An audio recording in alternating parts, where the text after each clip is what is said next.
twice. The first time to get a power cord for his laptop. I was going over the sales call that I had the next day. The second trip, he testified, was to smoke a cigar. I had to go outside and smoke some. And I also wanted to look at some sports schedules and some standings, and so I wanted to see if I could pick up the USA Today as well. That newspaper run explained why you would see at the front desk, he said, around midnight.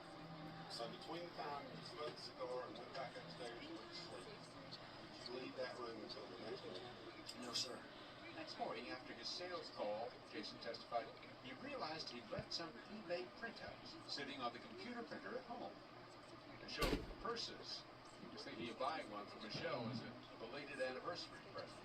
And I realized I didn't bring those papers. Why was it important to you that somebody get those papers?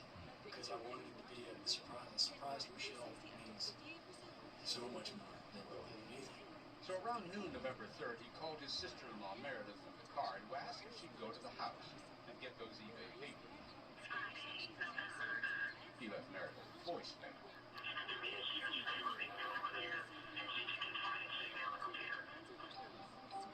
Then he headed to his mother's place in the mountains, Dubai. And it was there, he testified hours later, that he learned Michelle had been murdered. I just fell.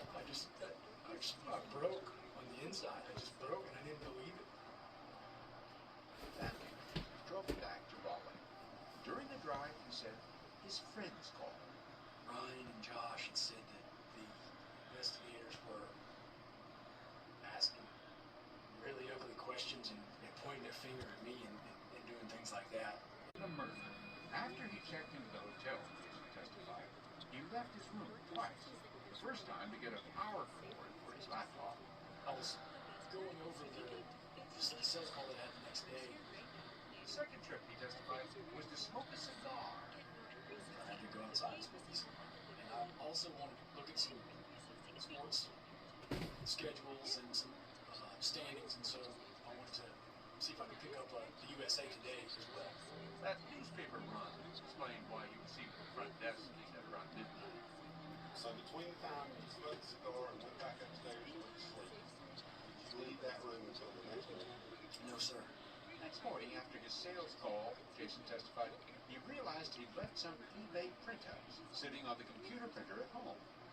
To show the purses, he was thinking of buying one for Michelle as a belated anniversary present. And I realized